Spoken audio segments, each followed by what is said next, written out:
ఒక శుభవార్త. కోట్లాది మంది జనం అమ్మయ్య అనుకుంటూ ఊపిరి పీల్చుకునేలా చేసే నిఖార్సైన శుభవార్త. సంవత్సరానికి దాదాపు 10 లక్షల మంది ప్రాణాల్ని మట్టుబెడుతున్న ఒక మహమ్మారి మీద యుద్ధం ప్రకటించడానికి మనకు లైసెన్స్ దొరికిందన్న సూపర్ గుడ్ న్యూసే అది. మిల్లీమీటర్ అంత కూడా లేని ఒక అగర్భ శత్రువుని మట్టుబెట్టడానికి మనకొక యుద్ధ తంత్రం దొరికింది. అవును, మలేరియాకు మందు దొరికింది. యురేకా అంటూ కేక పెట్టేద్దామా?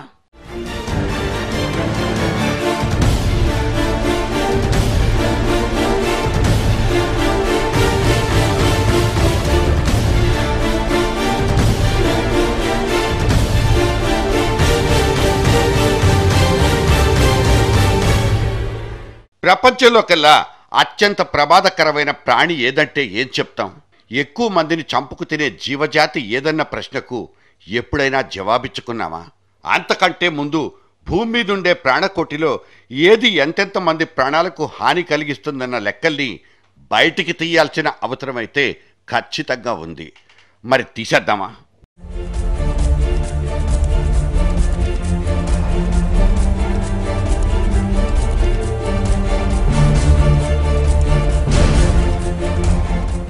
షార్క్, రాక్షస చేపలన్న పేరే గాని ఇవి ఏటా డజను మందిని మించి మనుషుల్ని చంపిన దాఖలాలు లేవు. ఇక తోడేళ్ళంటారా, ఇవి అంతే. వీటి బారిన పడేది 10 నుంచి 15 మంది అంతే. సింహం, ఏనుగు అడవుల్లో ఉంటూ అప్పుడప్పుడు మాత్రమే ఊళ్ల మీద పడిపోయే వీటి మూలంగా సంవత్సరానికి సరాసరి 100 మందికే మృత్యువాత. హిప్పోపోటమస్తో దాదాపు 500 చావులు నమోదైతే నీళ్లు దాటి బయటకొస్తే బతకడమే తెలియని మొసళ్లతో 1000 మంది. మన కడుపులోనే పుట్టే నులి పురుగులతో దాదాపు 2000 మంది దాకా పిల్లలు చనిపోతారు.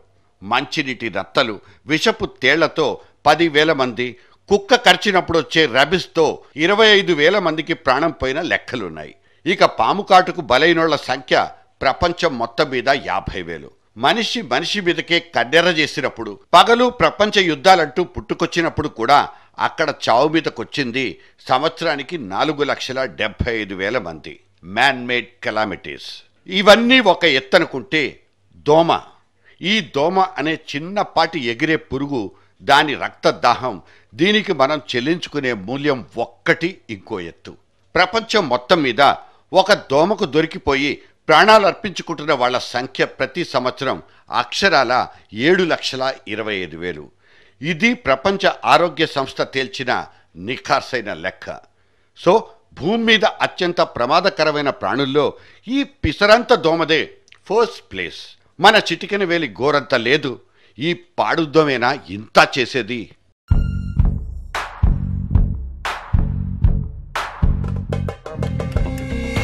Your body isn't well defended against foreign things being stuck directly into your blood. It's a very efficient way around the human immune system. This parasite has been out there killing children and sapping the strength of whole populations for tens of thousands of years. We have to chart a course to end this once and for all. ఇలా అమాయకంగా మన రక్తంలోకి జొరబడే దోమలతో dengue, yellow fever, ఎన్సిఫిలిటిస్ ప్రాణాంతక రోగాలు బోలెడన్ని సోకేస్తాయి. వీటిల్లోకి malaria అనేది ఏక్ number కా శైతాన్.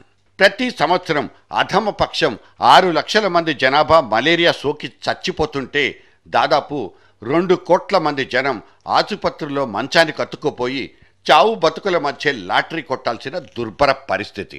దాదాపు సగానికి పైగా ప్రపంచాన్ని ఇలా వణికించి చంపేస్తున్న ఈ మాయదారి మలేరియా రోగం $100 కోట్ల మేర జాతీయ ఉత్పాదకతకు గండి కొట్టేసి ప్రపంచ ఆర్థిక వ్యవస్థనే కుళ్ళబొడి చేస్తోంది.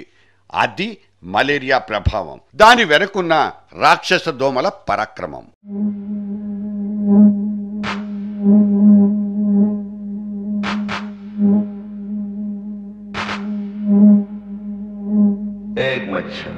एक मच्छर साला आदमी को हिजड़ा बना देता है. एक खटमल पूरी रात को अपाहिज कर देता है. साला एक मच्छर आदमी को हिजड़ा बना देता है. ఆఫ్రికన్ దేశాలంటే మనకు టక్కున గుర్తొచ్చేది ఆకలి, అల్లర్లు, అడవి మృగాలు. వీటన్నింటికంటే ఇక్కడ మనుషుల్ని, మరీ ముఖ్యంగా పసిపిల్లల్ని కబళించే దోమ అనే రాకాసి పురుగు అక్కడ ఇంకోటి ఉంది. మిగతా దేశాలతో పోల్చుకుంటే ఆఫ్రికన్ కాంటినెంట్ మీద జరిగే దోమల దాడిని ఒక తీవ్రమైన అంతర్జాతీయ సమస్యగా పరిగణించింది ఐక్యరాజ్య సమితి. ప్రతి సంవత్సరం ఇందుకోసం ప్రత్యేక పైసలు, ప్రత్యేక బృందాలు, ప్రత్యేక శిబిరాలంటూ అక్కడంతా యుద్ధ ప్రాతిపదికన ఏదో ఒకటి జరిగిపోతూనే ఉంటుంది. బిల్ గేట్స్ లాంటి గ్లోబల్ హీరోలు సైతం దోమల నిర్మూలన అనే సమస్య తీవ్రతను గుర్తించి దాని మీద యుద్ధం కూడా ప్రకటించేశారు.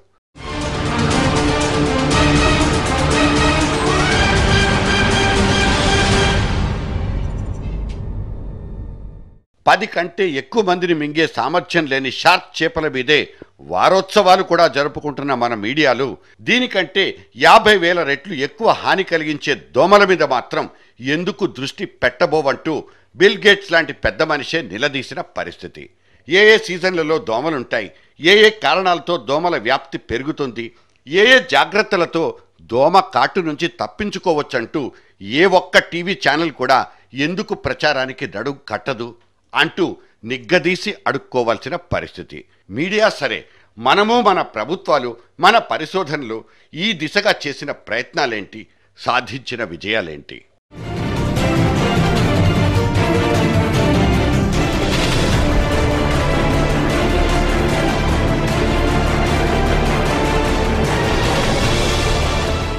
మరి మలేరియాను గాని దాని ప్రధాన కారకమైన దోమను గాని చూసి దాక్కోవడం లేదా పారిపోవడం దగ్గరే మానవ సమాజం ఆగిపోయిందా?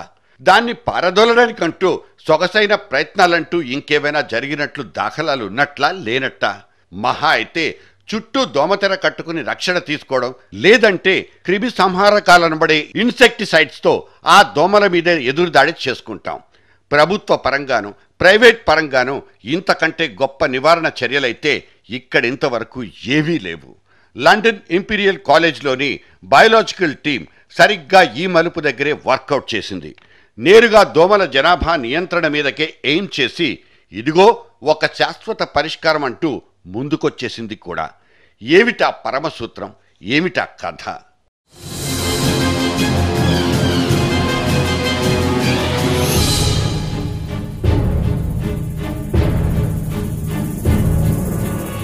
మగదోమ మనిషిని కుట్టదు, మలేరియాను పుట్టించదు. కేవలం ఆడదోమలతోనే ఈ చచ్చే చావంతా. అందుకే మనిషి రక్తం రుచిమరిగిన ఆడదోమల్ని నిర్మూలిస్తే సరిపోతుందన్న సాంకేతిక సూత్రం మీదే రీసెర్చ్ టీం ముందుకెళ్ళింది. ఒక విశిష్టమైన జన్యువును సృష్టించి దాన్ని దోమల లోపలికి ఇంజెక్ట్ చేయడం ద్వారా కావలసిన ఫలితాల్ని సాధించుకోవచ్చన్నది వాళ్లకొచ్చిన నిర్ధారణ. పరిశోధన సిద్ధించింది. అటువంటి ప్రత్యేకమైన జన్యువు తయారైపోయింది. దీన్ని ధరించిన తర్వాత ఆ దోమల్లో జరిగే ఫలదీకరణకు కేవలం మగదోమలు మాత్రమే పుట్టే ఛాన్స్ ఉంది. ఆడదోమల పుట్టుకనేది క్రమక్రమంగా అంతరించడం, సుమారు 6 తరాల తర్వాత ఆడదోమల జనాభా 0కు పడిపోవడం, ఇది రేపు జరగబోయే అరుదైన ఆవిష్కరణ. దోమలేని ప్రపంచం, మలేరియా లేని మానవ సమాజం.